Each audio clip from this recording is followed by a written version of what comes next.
Hey guys, so in this video I'm going to show you my absolute favorite and fastest way to cook a whole pumpkin and make homemade pumpkin puree, because there is no reason to be buying canned pumpkin from the store when you can make your own pumpkin puree for, if you're growing the pumpkins yourself, basically for free, but you can also do it really quickly.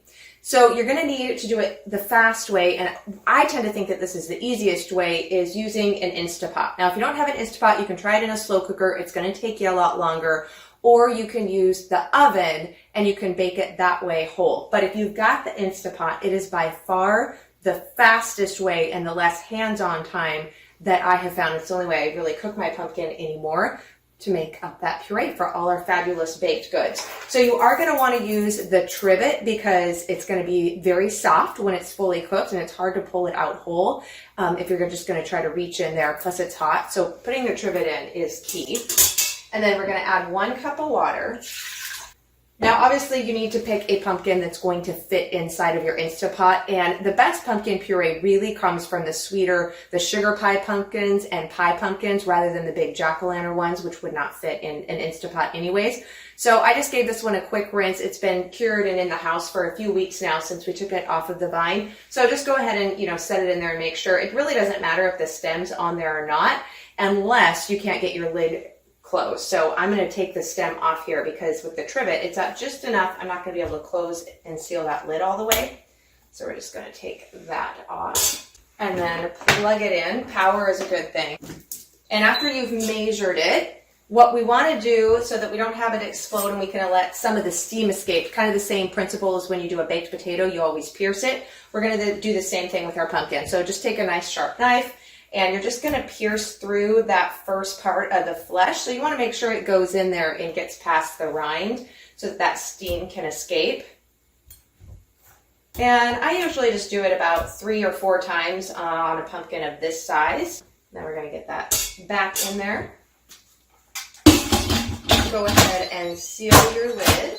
Make sure that you have the weight that goes on your Instapot, and you want to make sure it's not on venting, but that it's actually on sealing, so this can build up and create pressure. And for a sugar pie pumpkin that size, we're just going to cook it on high pressure for 15 minutes. So we're going to let that go.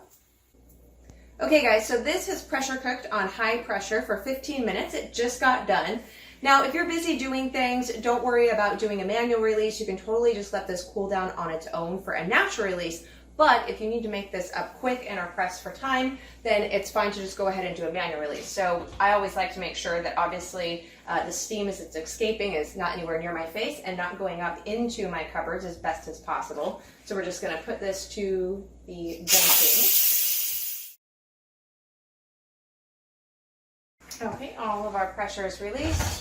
And so always whenever you open it up, same thing as with the pressure canner, make sure you open up with the steam going away from you. Okay, so this part is all really hot, so I just like to throw on the oven mitts just because nobody wants to have a burn. And we're just gonna make sure it's centered there on that trivet and lift that out. And I just like to put mine on a plate to let that cool off enough for us to be able to slice into it. So usually about 5 or 10 minutes, and the outside will be cooled enough that we can easily handle it. Okay guys, so this has been cooling for probably about 15 minutes or so, and we're just going to use this knife to cut it in half, which it's going to go through really easy because it's totally cooked. So be careful when you open it, just depending on how long you've let it cool. Sometimes the insides are a little bit hot still.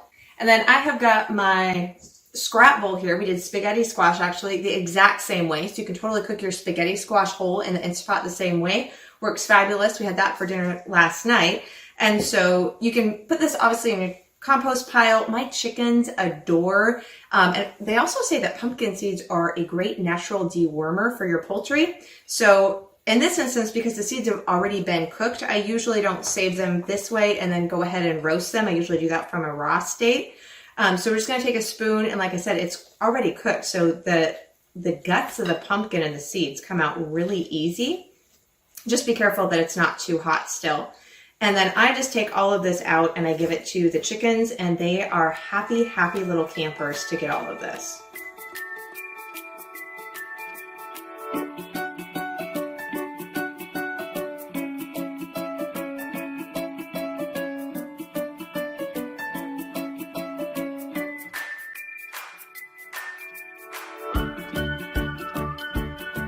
Okay, so we've got all of the seeds and the guts out of these, and you can see this one's already, you can pretty much just peel the skin right off. So if you want to do it that way, you can, but I find it just as easy to take the spoon and just go right at the edge there, and then we're just gonna pull this in chunks and put it, you can use a high-powered blender, or we've got the food processor here. So I'm just gonna go ahead and throw the flesh of my pumpkin into the food processor. And same thing, I give this shell to the chickens. They will eat all of it and be very, very excited. And this is so soft that it's just coming off. I can't even really get my spoon underneath there. There we go. Okay, so we're gonna go ahead and puree up this first half.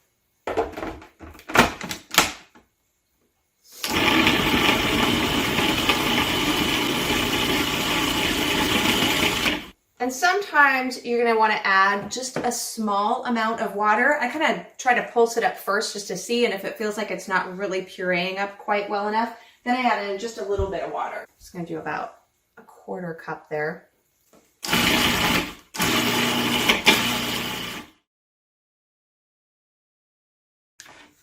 So there is our first batch of pumpkin puree.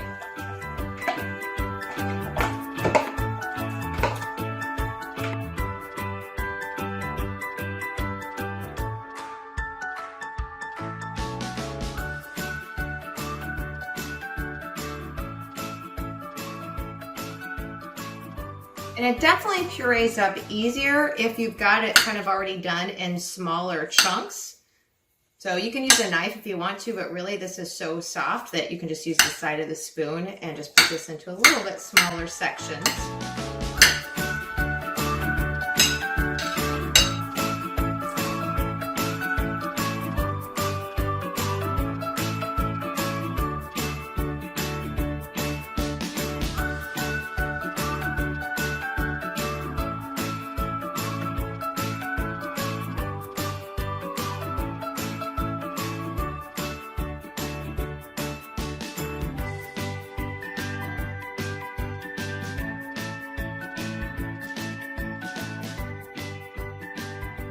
Okay guys, so there is our pumpkin puree. Now out of that pumpkin, I ended up getting right at 3 cups of pureed pumpkin. And there's lots of things obviously you can do it with cooking wise. Storage wise, the pumpkin puree in the fridge, it's usually good in the fridge for about 5 to 7 days. You can definitely freeze this. It freezes and thaws great for baking. You can put this on parchment paper or your fruit leather trays, and you can also dehydrate your pumpkin puree if you are looking for ways to preserve it. Now, you cannot can at home, even in a pressure canner. We cannot can pumpkin in pureed form. You can't can pumpkin pie filling at home. Those are only items that they can use commercial canners because they get at greater pounds of pressure and temperatures than a home canner can do. So this is not a canning candidate in this form.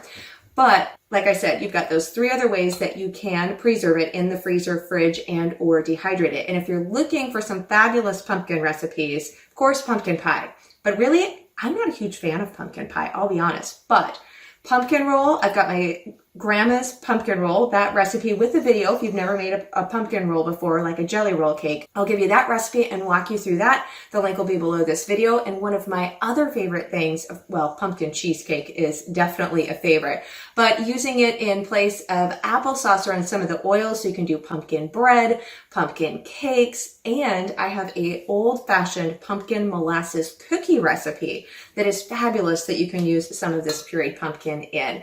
I also like to use it in pancakes. So if you went through my sourdough series and are making the sourdough pancakes and sourdough waffles, you know that in the fall and winter months, I love to use pumpkin and even flavor those. So lots of ways to use this up. There's all the links to all the different things I mentioned in those recipes below. And I can't wait to hear what are your favorite ways to use up pumpkin puree. And if you have any great kitchen hacks that save time and allow us to get homemade versions done that much faster, I would love to hear them.